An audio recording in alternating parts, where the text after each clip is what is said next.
Salam kepada semua saudara-saudari dalam Kristus Yesus. Hari ini kita akan meneruskan untuk menerokai Matius bab 8 ayat 18 sampai ke 22 dengan satu cara menerokai satu artikel yang ditulis oleh John Wesley pada abad 18 tentang sifat seorang Methodist. Bagaimana John Wesley diguna oleh Tuhan besar-besaran dalam lebih dari 200 tahun dalam sejarah gereja di mana sekarang Tuhan masih menggunakan orang yang dipanggil Methodist mengikut Yesus Kristus dengan sejati. Mereka mengasihi Tuhan dengan sepenuh hati dan mengasihi manusia yang lain. Dan betullah ada gereja Methodist yang merosot, ada orang Methodist yang tidak mengikut firman Tuhan. Memang mereka menjadi satu contoh di mana kita perlu elakkan.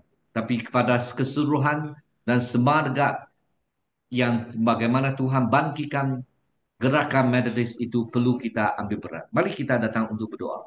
Tuhan Bapa di surga, kami berdoa supaya Tuhan bantu kami dari hari ini sampai 5 hari kami dapat menterokai sifat sebagai seorang Methodist. Bagaimana Tuhan menggunakan John Wesley dan juga gerakan Methodist. Kami juga ingin mengetahui akan kehendak Tuhan. Supaya kami tahu bagaimana mengira kos perikutan Kristus Yesus. Seperti yang dihuraikan dalam Matius bab 8 ayat 18 sampai ke 20. Dengan nama Yesus Kudus kami berdoa bersama. Amin. Saudara-saudari, marilah kita sama-sama untuk membaca akan firman Tuhan di Matius bab 8 ayat 18 sampai ke 22. Apabila Yesus melihat orang ramai di sekelilingnya, dia memberi perintah untuk menyeberang ke sebelah tasik. Kemudian seorang guru Taurat datang kepadanya dan berkata, "Guru, aku akan mengikut engkau kemanapun engkau pergi." Yesus menjawab, "Serigala mempunyai lubang dan burung mempunyai sarang, tetapi anak manusia tidak mempunyai tempat untuk meletakkan kepalanya."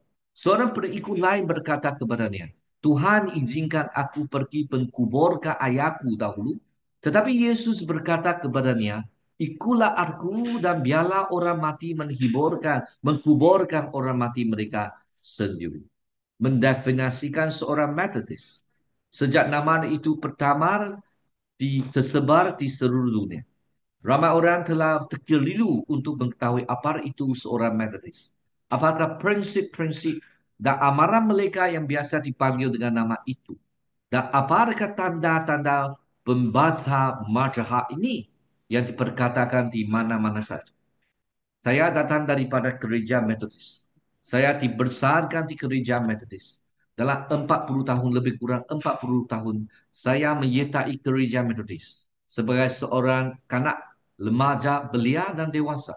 Saya daripada sebagai seorang ahli, seorang yang bukan ahli sampai seorang yang dipatis menjadi ahli dan menjadi uh, pembimbing dalam gereja dan selepas itu belajar teologi dan juga melayani sebagai pelajar teologi di gereja Metodis dan melayani sebagai seorang pastor yang sekarang sudah lebih kurang 14 tahun. Selepas graduate daripada Master of Arts Christian Studies. Saudara-saudari, saya mau bersama dengan saudara-saudari untuk merenungi asal usul pergerakan Methodist, di mana pergerakan Methodist bermula di England pada akhir 1730. Saudara-saudara John Wesley itu dilahirkan pada tahun 1703. Maksud lebih kurang umur 27. Dia dan juga abang dia, Charles Wesley, mereka bersama menggelakkan Methodist Movement ataupun gerakan Methodist. Mereka dalam gereja rasmi di England, yaitu The Church of England ataupun sekarang kita panggil Anglican Church. John dan Charles Wesley ditapis dalam gereja itu. Seperti papa mereka, Samuel Wesley, juga pastor ataupun ordained minister dalam gereja England. Dalam kerja Methodist mereka, mereka mendapati diri, mereka melakukan perkara-perkara secara berbeza daripada gereja arus pertama. Mereka tidak mendirikan gereja baru. Mereka mereformasikan gereja England dalaman. Selain daripada gereja di United States, negara yang lain yang baru itu, mereka mendirikan satu gereja yang baru di mana dipanggil Methodist. Saudara-saudari dalam England, mereka tidak pernah meninggalkan gereja England yang mereka ditapis sebagai seorang seorang minister ataupun seorang patu. Apakah perbezaan tindakan kontroversi John Wesley yang ada orang yang lain orang petikaikan ataupun membawa kontroversi, yaitu John Wesley berkhotbah di luar gereja yang tidak biasa pada masa itu sebab mereka anggap hamba Tuhan perlu berkhotbah di dalam bangunan yang telah dikuduskan dengan betul bagi bangunan gereja rasmi. Yang kedua ialah John Wesley menggembara berkhotbah di seluruh negara yang tidak tetap dalam satu tempat. Ini bertentangan dalam kepercayaan pada masa itu bahawa kerja Tuhan hanya harus dilakukan dalam bangunan gereja yang dikuduskan dengan penuh. Kita mendapati bahawa John Wesley itu walaupun dia melanggar ajaran ataupun custom atau peraturan gereja pada ketika itu. Tetapi kita lihat John Wesley itu mengikut Yesus. Yesus dia tidak hanya berkhotbah di dalam sinagog, tempat orang Yahudi yang berkumpul. Tetapi Yesus itu juga berkhotbah di gunung, berkhotbah di tepi gunung, di tepi laut. Yesus itu juga berkembara menjadi auditory preacher. Dia pergi belata tempat. Saudara-saudari, ada kala ada mungkin apakah custom yang kerja atas itu tidak semestinya tidak semestinya salah dari segi Yesus, tapi mungkin salah dari segi peraturan ataupun the church discipline atau peraturan gereja lah. Saudara-saudari, tetapi lihatlah di mana John Wesley diberkat dan diguna besar-besaran oleh Tuhan. Pendekatan Wesley ini terhadap perkhotbah bukannya mentunggu orang yang memerlukan Yesus untuk datang ke gereja. Adakah kita juga mentunggu orang datang ke gereja? Tetapi Wesley membawa Yesus kepada mereka. Tidak salah kita menunggu orang datang ke gereja untuk Yesus. Tetapi juga sangat penting kita membawa Yesus kepada mereka. Kita perlu membawa lawatan pergi ke mereka. Kita perlu pergi ke tempat mereka seperti kita pergi ke sekolah, tatika, sekolah rendah, sekolah menengah, sekolah institut tinggi. Saya pergi ke tatika Batu 10, pergi ke sekolah rendah 17, Batu 17 saya pergi ke sekolah menengah Princeton, saya pergi ke institut kesihatan. Supaya saya boleh berkhotbah. Kalau Tuhan izin, kalau saya punya senior pastor kata boleh. Kalau boleh saya cuba pergi. Sebab saya tahu ada orang menunggu. Dan juga saya tahu bukan saja pergi ke sekolah saja, tetapi juga sekala memerlukan pergi ke tempat kerja orang lain, tempat office, tempat factory, dan sebagainya. Saudara-saudari, adalah pentingnya kita lihat Wesley, dia sangat rajin. Dia sudah menyampaikan khabar pertama pada pukul 5 pagi. Dalam sepanjang hayat dan jiwa dia, dia berkhabar 40,000 kali.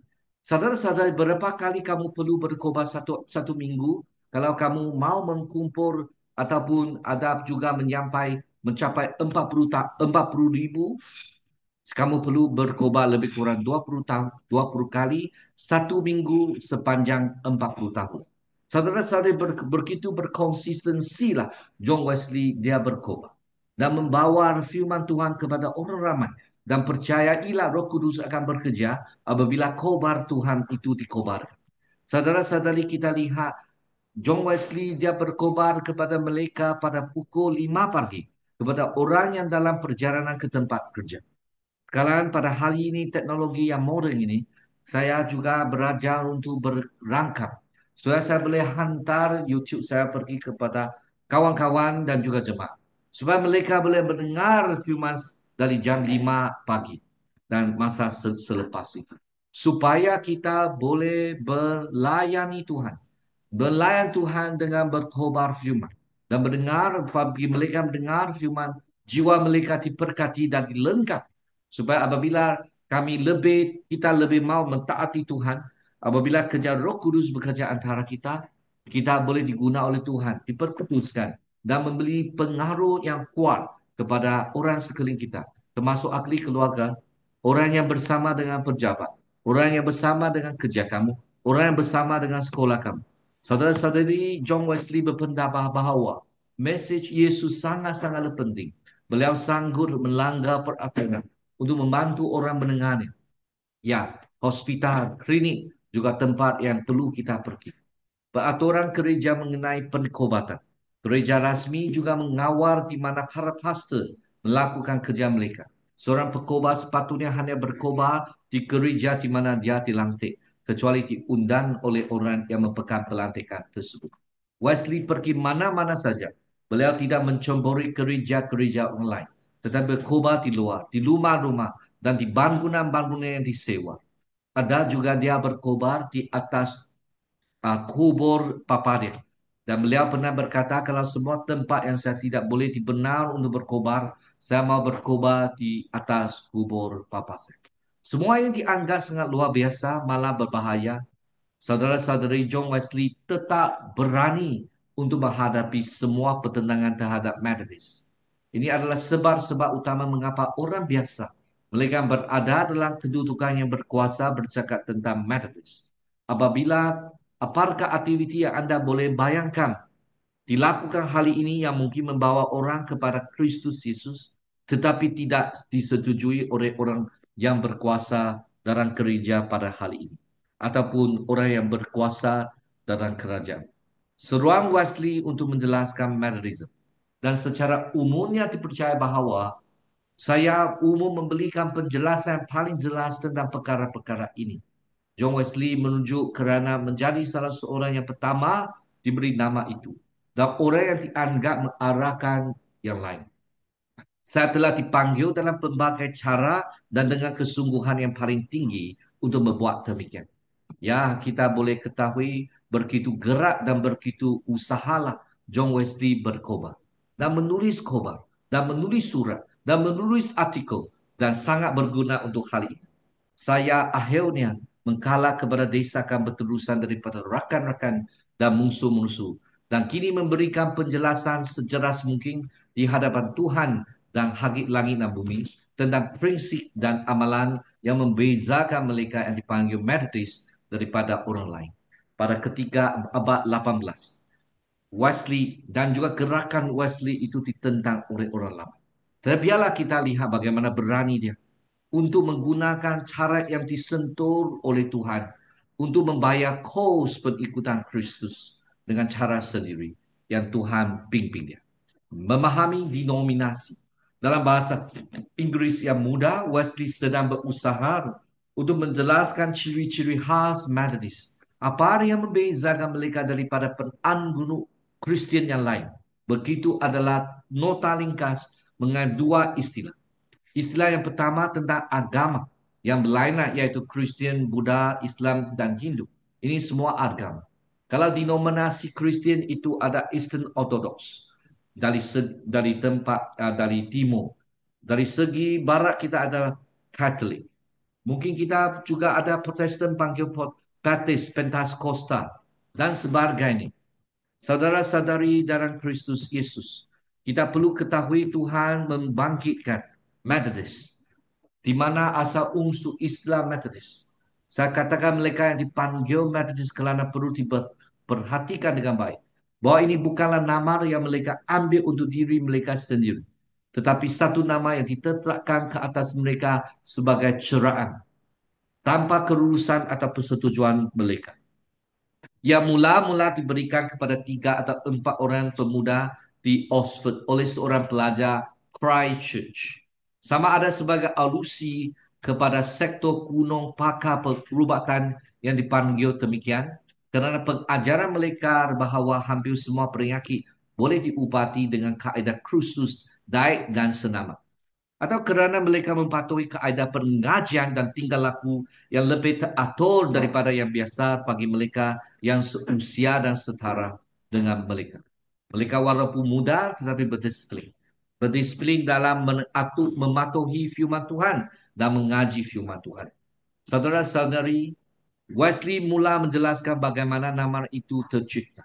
Apabila bergerakan Methodist itu mulai, Wesley dan rakan-rakannya adalah pelajar di University Oxford. Mereka ingin mengenali Tuhan dengan lebih mendalam dan mengetahuinya, mematuhi firman Tuhan dengan setia. Mereka mencurahkan banyak usaha dalam apa yang mereka lakukan dan sangat metodikal tentangnya, iaitu sangat menpentingkan tekankan kaedah. Saudara-saudari mereka sangat mempentingkan disiplin, memberi perhinaan. Sebenarnya mereka begitu metodotikal sehingga orang mula menggunakan sebagai perhinaan.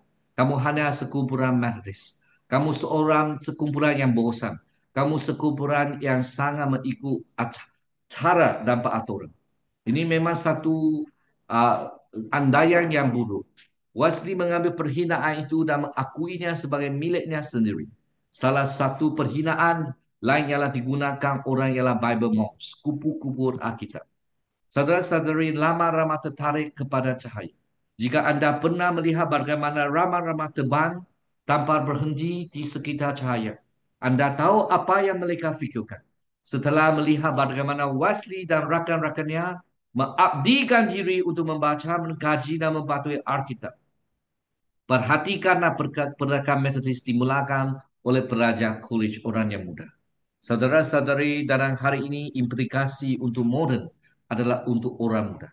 Bolehkah orang muda melakukan perkara serupa hari ini, yaitu serius dalam pendidikan firman Tuhan dan serius dalam melakukan disiplin yang dikatakan dalam Alkitab, seperti baca Alkitab, doa dalam puasa, dalam persekutuan Kristen, dalam mengakui dosa dan juga mempertahankan diri. Jika orang ingin menghina Metodis hari ini, apakah yang anda fikir mereka akan pilih? Apakah amalan yang mendojor pada masa hari ini? Dari negara barat kita sangat sayanglah. Kita sedih sebab banyak Metodis di barat baik, bagus. Tapi juga ada Metodis di sebelah barat sudah runtuh moralnya. Saudara-saudari, bukan mereka tinggi moral dan dihina. Tidak seperti dalam abad yang ke-18. Pada hari ini mereka dihina sebab mereka tidak mengamalkan firman. Perspektif Wesley tentang nama sektor ini. Saya sepatutnya bergembira begitu sedikit bercita-cita untuk berada di puncak mana-mana sektor atau parti. Jika nama itu tidak pernah disebut lagi, tetapi dikebumikan dalam kerubaan abadi. Tapi jika itu tidak dapat dilakukan, sekurang-kurangnya biarkan mereka yang akan menggunanya mengetahui maksud perkataan yang mereka gunakan. Jadi apabila guna Methodist, itu bukan hanya satu ruang, satu seks saja, tetapi dia punya semangat di belakang adalah mengasihi Tuhan dan mengasihi manusia sekeliling. Ya, kita sentiasa berlawan dalam kegerapan. Marilah kita bersemuka antara satu sama lain. Mungkin ada di antara kamu yang membenci apa yang saya panggil. Mungkin menyukai apa yang saya boleh lakukan dengan rahmat Tuhan, atau lebih tepat lagi apa yang saya ikuti. Jadi saudara-saudara, marilah kita ada dialog. Apakah relevansi kerevenan dan menama pada hari ini? Jika saya dapat memahami apa yang telah saya fahami oleh Kristus Yesus, bagi Wesley nama-nama seperti Methodist, kebanyakan tidak relevan. Sejauh manakah nama-nama kumpulan penting dalam pada hari ini? Pada zaman moden ini, kepentingan nama-nama kumpulan agama atau denominasi mungkin berbeza-beza bergantung pada konteks dan individu. Sesetengah orang mungkin menganggap nama-nama ini penting untuk identiti dan warisan. Manakala yang lain mungkin melihatnya sebagai kurang penting berbanding dengan amalan dan kepercayaan sebenar. Dan dunia yang semakin kroba dan saling berhubung. Dialog antara agama dan kerjasama mungkin menjadi lebih penting daripada label tertentu. Walau bagaimanapun, nama-nama kumpulan masih boleh memainkan peranan penting dalam membezakan kepercayaan dan amalan tertentu, memudahkan komunikasi dan pemahaman antara pelbagai tradisi. Pada masa yang sama, terlalu mentekankan nama-nama ini boleh menyebarkan perpecahan dan salah faham. Seperti Wesley, ramai orang hal ini mungkin lebih mempentingkan intipati kepercayaan dan tindakan mereka daripada label tertentu yang digunakan untuk menggambarkan mereka. Saudara-saudari, marilah kita sentiasa berwaspada. Dalam hal ini, kita menjadi saksi Kristus yang berkesan melalui firman yang kita khotbah, melalui tingkah laku yang kita mentuntui terhadap Kristus. Menjadi seorang yang penuh dengan kasih daripada surga, mengasihi Tuhan dan mengasihi orang lain. Saudara-saudari, mari kita doa bersama. Tuhan Bapa di surga, kami puji, kami dipanggil menjadi pengikut Yesus dalam gereja Methodist, dalam gerakan Methodist. Semua Tuhan membantu kami sebab pengikut Yesus yang sejati. tidak tentang apa ajaran sebenar dan semangat ajaran John Wesley di mana bagaimana John Wesley mengikut Yesus. Dalam nama Kristus Yesus kami berdoa bersama. Amin. Semoga Tuhan memberkatimu dan juga memberi kamu sedaya upaya demi dalam rahmat Tuhan mengikut cara Yesus dalam cara di mana Wesley yang berguna demi kemuliaan Tuhan.